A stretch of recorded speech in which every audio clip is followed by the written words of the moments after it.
மாவட்டம் சூலூர் அருகே மூதாட்டியிடம் செயினை பறித்துவிட்டு இருசக்கர வாகனத்தில் தப்பியோடிய போது ஏற்பட்ட விபத்தில் சிக்கிய இளைஞர்களை போலீசார் கைது செய்தனர். கைது செய்யப்பட்ட முகமது அலி மற்றும் பிரதீப் குமார் ஆகியோர் மீது பல வழக்குகள் நிலுவையில் இருந்த நிலையில் இருவரையும் போலீசார் சிறையில் அடைத்தனர். சேலம் மாவட்டம் எடப்பாடி அருகே நீட் தேர்வின் பயத்தினால் 18 வயது நிரம்பிய மாணவி சத்யா விஷமருந்தி தற்கொலை செய்து கொண்ட சம்பவம் சோகத்தை ஏற்படுத்தியுள்ளது. தகவல் அறிந்து சம்பவ இடத்திற்கு வந்த போலீசார் மாணவியின் உடலை மீட்டு பிரேத பரிசோதனைக்கு அனுப்பி வைத்து விசாரணை மேற்கொண்டு வருகின்றனர். நாகப்பட்டினம் மாவட்டம் ராதாமங்கலம் ஒன்றிய நடுநிலைப் பள்ளியில் ஆண்டு விழா மாணவர்களின் கலை நிகழ்ச்சிகளுடன் கோலாகலமாக கொண்டாடப்பட்டது. இந்நிகழ்ச்சியில் வட்டார கல்வி அலுவலர் சிவகுமார், பள்ளி மேலாண்மை குழு தலைவி வினோதினி உள்ளிட்டோர் கலந்து கொண்டனர். நீலகிரி மாவட்டம் குன்னூர் மேட்டுப்பாளையம் தேசிய நெடுஞ்சாலையில் உலா வந்த யானைகளை வனத்துறையினர் பாதுகாப்பாக வனப்பகுதிக்குள் அனுப்பி வைத்தனர்.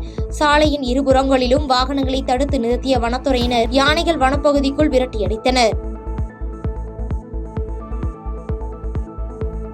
நாமக்கல் மாவட்டம் பள்ளிப்பாளையம் அருகே மகாசக்தி மாரியம்மன் கோயில் திருவிழாவை முன்னிட்டு பக்தர்கள் காளியம்மன் வேடமிட்டு நடனமாடி மகிழ்ந்தனர்.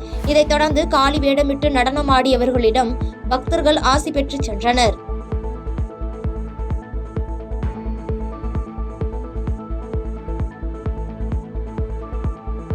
திருவாரூர் மாவட்டம் திருக்கொள்ளிக்காடு சனீஸ்வரர் கோயிலின் எழுத்தாளருக்கு ஊதிய உயர்வு நிலுவைத் தொகை வழங்க 1 லட்சம் ரூபாய் லஞ்சம் பெற்ற கோயில் செயல் அலுவலர் ஜோதி என்பவரை போலீசார் கைது செய்தனர். ரசாயனம் தடவிய நோட்டுகளை பெற்றபோது கையும் களவுமாக பிடித்த லஞ்ச ஒழிப்புத்துறை போலீசார் காவலர்களிடம் ஒப்படைத்தனர்.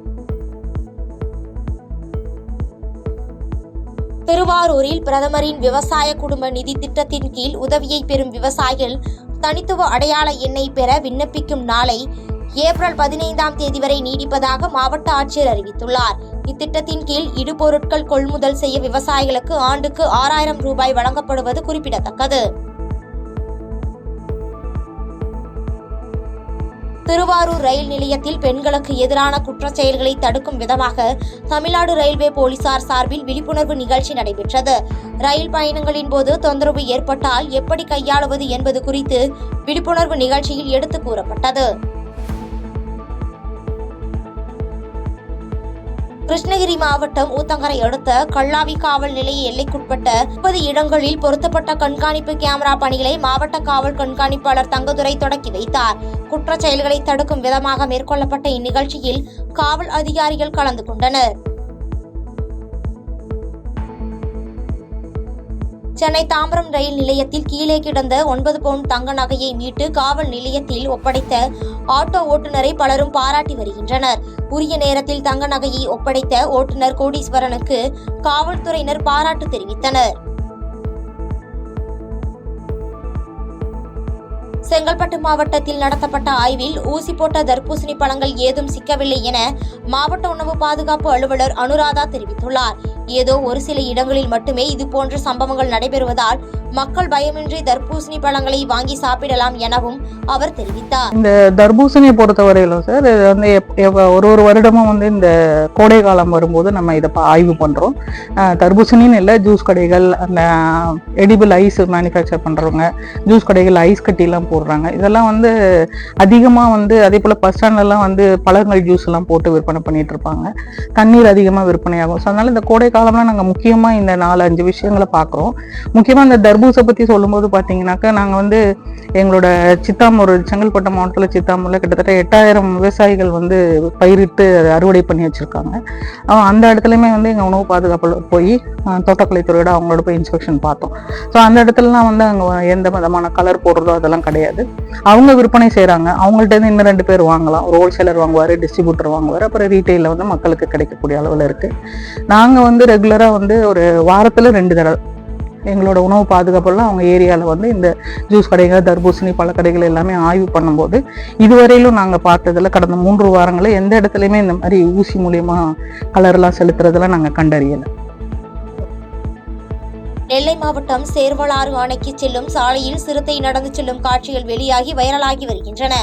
அடர் வனப்பகுதியில் இருக்கும் இச்சாலையில் வனவிலங்குகள் செல்வது சாதாரண சம்பவம்தான் எனவும் வனவிலங்குகளை துன்புறுத்துவது போன்று அதன் அருகில் சென்று வீடியோ எடுக்க வேண்டாம் எனவும் வனத்துறையினர் அறிவுறுத்தியுள்ளனர்.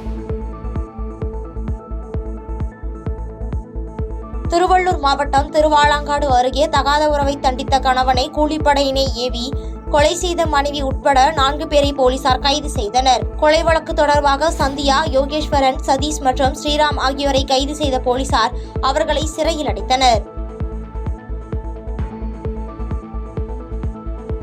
திருவள்ளூர் மாவட்ட ஆட்சியர் அலுவலகம் அருகே தேர்தல் வாக்குறுதியின்படி பழைய ஓய்வூதிய திட்டத்தை அமல்படுத்த வேண்டும் உள்ளிட்ட பல்வேறு கோரிக்கைகளை வலியுறுத்தி உள்ளாட்சி பணியாளர்கள் சங்கத்தினர் போராட்டத்தில் ஈடுபட்டனர். அரசு அலுவலர்கள், ஆசிரியர்கள் என அனைவரும் பங்கேற்ற இப்போராட்டத்தில் கண்டன கோஷங்கள் எழுப்பப்பட்டன.